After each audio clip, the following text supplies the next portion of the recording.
Welcome to the Active Travel Adventures podcast. I'm your host, Kit Parks. Today, I've got a special message for you. So let's get started.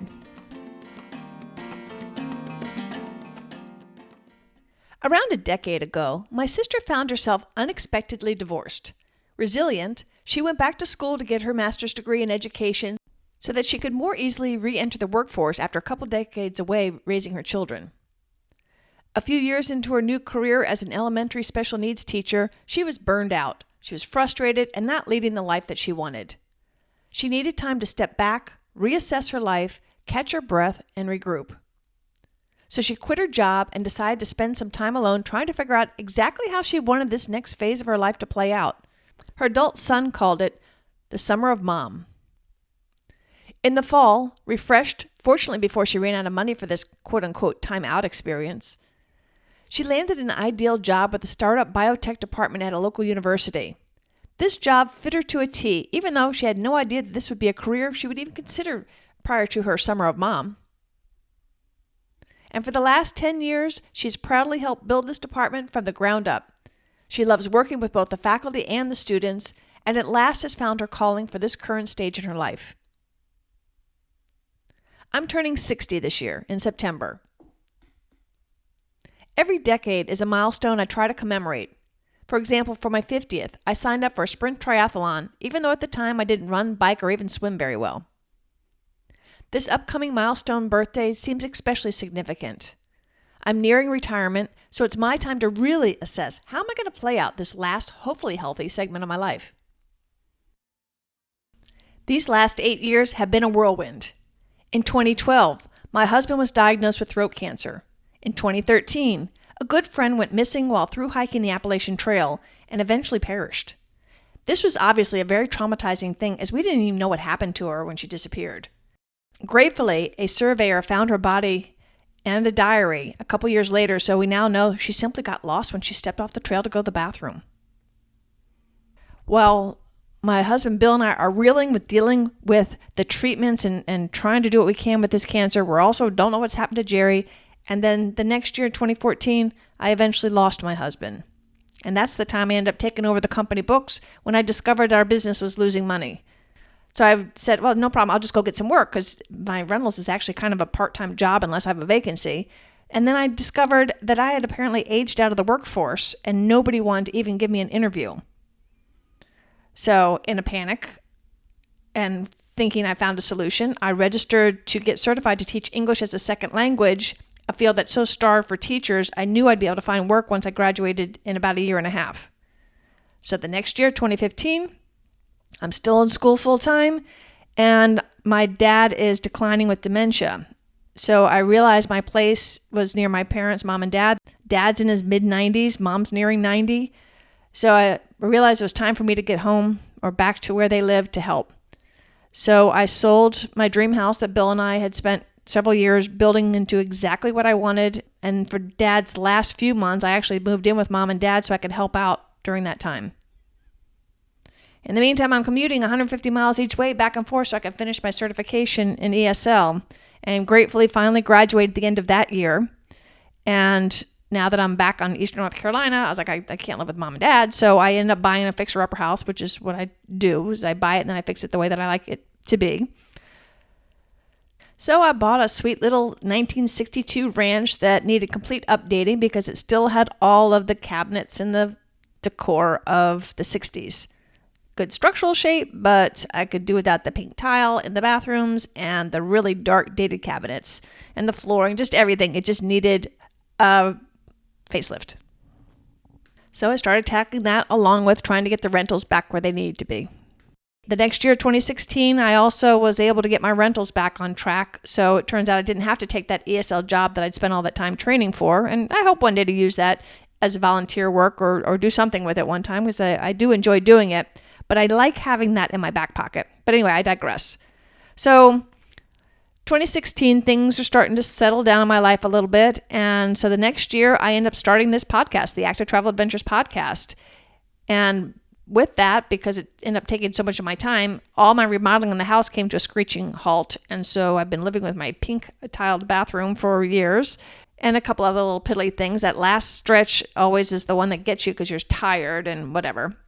So anyhow, I love doing the podcast. So I redirected all my efforts to that whenever I wasn't working on the rental business. And then even last year, I started the Adventure Travel Show podcast because I wanted to give people the tools, the knowledge, and the skills that they needed so they can go on these great adventures. I mean, that learning about adventure travel totally changed my life, and it's become my mission now to share this joy and this empowerment that you get by doing all these exciting adventures all over the place, whether it's locally near your own backyard or internationally.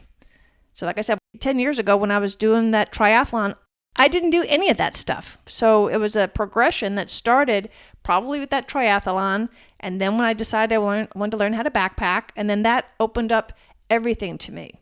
And that was my trip to Nicaragua with my friend who did these exciting things every year. And I was like, I didn't know people like me could do that kind of thing. And so I always feel like if I didn't know that, other people may not know that. So that's the word that I want to share.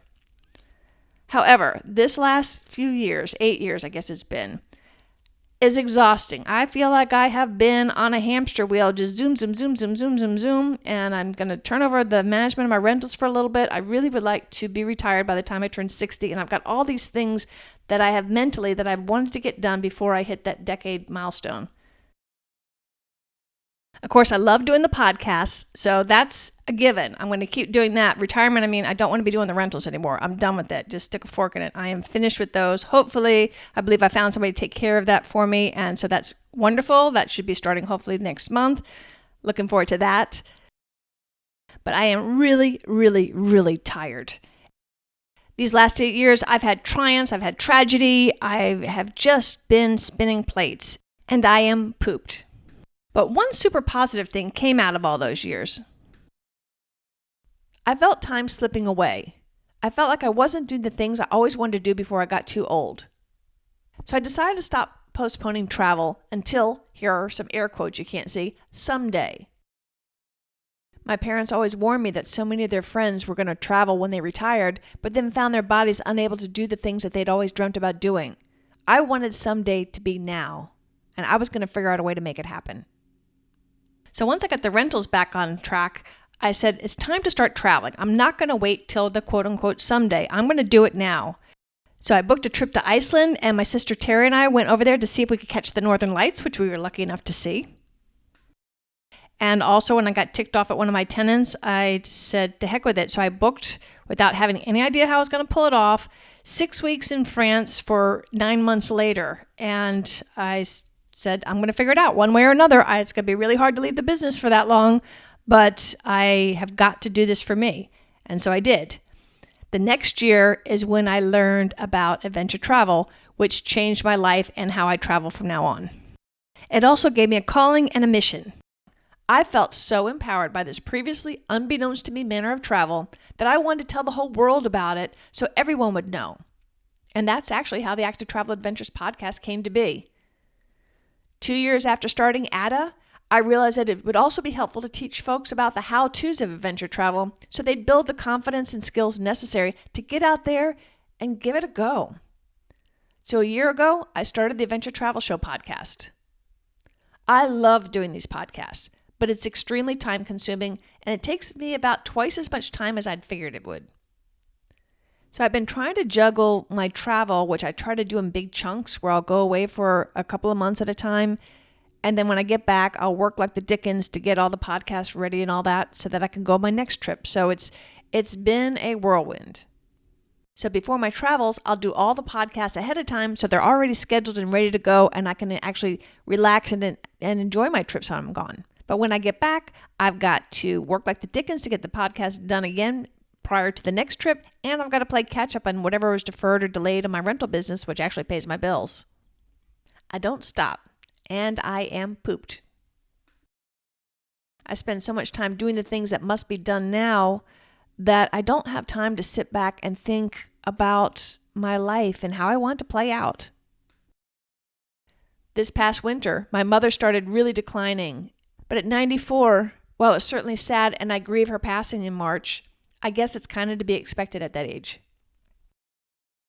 I had moved back to Eastern North Carolina after Bill died to be near my elderly parents as they needed me in their final years. And now Mom and Dad are both gone. So now if I turn over the management of the rentals to somebody else, I don't need to be anchored here anymore, and I don't know what I want to do with my life. I don't know where I want to go. I do know it's not here, but I don't know where it is. I know it's going to have mountains or at least some good hills and some good hiking trails, but that was part of my European journey that I was going to do this past spring, was to explore some great places in Europe that would be my temporary retirement home. Mom's sudden decline canceled my trip, and then COVID put a stop to the whole trip altogether. I was supposed to be in Italy for a travel conference at the beginning of March, but canceled when my mother started really failing. The travel restrictions anyway would have made it impossible for me to go. After my conference, I was supposed to walk the Portuguese El Camino, and then go check out those possible retirement areas. I figured I'd be gone like 2 months, maybe 2.5, and not knowing exactly when I'd come back, I just booked a one-way ticket. Instead, I'm in lockdown. During this time, I decided to finally finish remodeling my house, which had been put on hold when I started the podcast. Since I was planning on being gone for 2 months, I'd already recorded all the podcasts necessary all the way through the middle of May. So outside of some minor rental issues, I had a perfectly clear and open calendar. So staying home alone to work on my house gave me lots of time to think. I feel the clock ticking on my joints. My strength is going downhill, making the maintenance work I do at the rentals more difficult.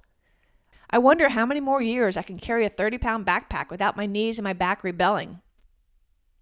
And with all the recent losses of my loved ones, I'm feeling my mortality. I figure I probably got hopefully 10 and maybe 15 solid adventure years ahead of me, and I want to get going.